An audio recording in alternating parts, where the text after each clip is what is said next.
শুধু জনবল নয়, রয়েছে আধুনিক উদ্ধার সরঞ্জামেরও সংকট। অনেক সময় প্রয়োজনীয় সরঞ্জাম ছাড়াই উত্তাল ঢেউয়ের মাঝে ঝাঁপিয়ে পড়তে হয় তাদের। তবুও কারো জীবন বাঁচানোর প্রশ্নে এক মুহূর্তেও পিছপা হন না এই সাহসী লাইফগার্ডরা। হাসি মুখে সমুদ্রে নামছেন পর্যটকরা, কিন্তু এই আনন্দের আড়ালেই প্রতি মুহূর্তে লুকিয়ে থাকে মৃত্যু ঝুঁকি। আর সেই ঝুঁকি থেকে মানুষকে ফিরিয়ে আনতেই চোখ খান খোলা রেখে দায়িত্ব পালন করেন একদল লাইফগার্ড। আমরা কথা বলেছি কক্সবাজার সমুদ্র সৈকতে দায়িত্ব পালন করা কয়েকজন লাইফগার্ডের সঙ্গে। তারা জানান, স্রোতের টানে ভেসে যাওয়া কাউকে জীবিত উদ্ধার করতে পারলে সব কষ্ট মুহূর্তে ভুলে যান। তবে নিরাপত্তার স্বার্থে সতর্ক করতে গিয়ে অনেক সময় পর্যটকদের দুর্ব্যবহার সহ্য করতে হয় তাদের। সমুদ্রের যে সমস্ত বিপদগুলো এগুলো কিন্তু লাইফগার্ডরা আগে থেকে নির্ণয় করতে পারে।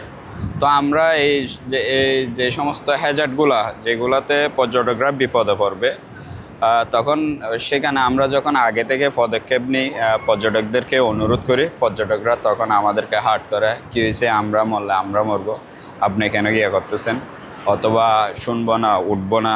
আমরা যখন পর্যটকরা আমরা নিরাপত্তা দিতে পারি, সাধারণ কোনো পর্যটক যখন বিপদে পড়ে তাদেরকে বিপদ থেকে রক্ষা করে আমরা যখন কিনারে নিয়ে আসতে পারি, তখন আমরা সবচেয়ে আনন্দ যখন শুনি যে একজন পর্যটক বা লোকাল কেউ মারা গেছে, তখন আমাদের সবচেয়ে খারাপ লাগে। সবচেয়ে ভালো বিষয়টা হচ্ছে কি, যখন আমরা কাজের সময় কাউকে যখন উদ্ধার করি, তার পরিবারের কাছে হস্তান্তর করি বা হসপিটালে নিয়ে যাওয়ার পরে যখন সে সুস্থ হয়, তার পরিবার যখন আমাদেরকে অনেক সময় বলে যে তোমাদের প্রতি অনেক দোয়া রইল বা তোমরা এই কাজটা করতেছো মানব সেবা, তখন আমাদের অনেকটা ভালো লাগে।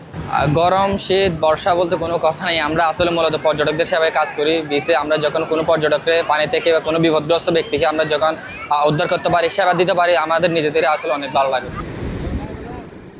2014 সাল থেকে কক্সবাজার সমুদ্র সৈকতে পর্যটকদের নিরাপত্তায় কাজ করছে সিসেফ লাইফগার্ড। তবে জনবল সংকটের কারণে লাবণী, সুগন্ধা ও কলাতলী এই 3টি পয়েন্টে মাত্র 4টি ওয়াচ টাওয়ারে 2 শিফটে দায়িত্ব পালন করছেন 27 জন কর্মী। শুধু জনবল নয়, রয়েছে আধুনিক উদ্ধার সরঞ্জামেরও সংকট। অনেক সময় প্রয়োজনীয় সরঞ্জাম ছাড়াই উত্তাল ঢেউয়ের মাঝে ঝাঁপিয়ে পড়তে হয় তাদের। তবুও কারো জীবন বাঁচানোর প্রশ্নে এক মুহূর্তেও পিছপা হন না এই সাহসী লাইফগার্ডরা। তো আমাদের কক্সবাজার সমুদ্র সৈকতে যে পরিমাণ পর্যটক হয়, এই পরিমাণ পর্যটকের তুলনায় লাইফগার্ডের সংখ্যা আসলে কম। পাশাপাশি আমাদের অত্যাধুনিক ইকুইপমেন্ট নেই, আমাদের নিজস্ব কোনো জেটস্কি নেই। আমরা ইমার্জেন্সিতে এখানে যারা জেটস্কি ব্যবসা করে তাদেরকে যদি সরাসরি পাই, তাদের সাহায্য নেই।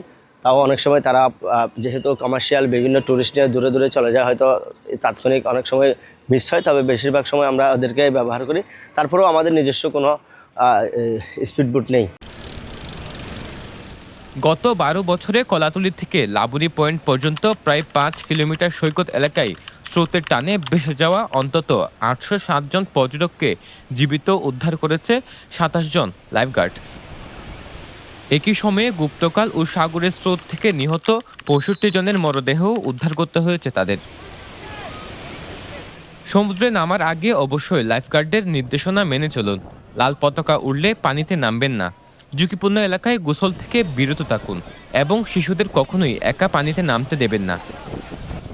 মনে রাখবেন, সামান্য অসতর্কতা কেড়ে নিতে পারে একটি মূল্যবান জীবন। সরওয়াজ সাকিব, পেনুয়া নিউজ।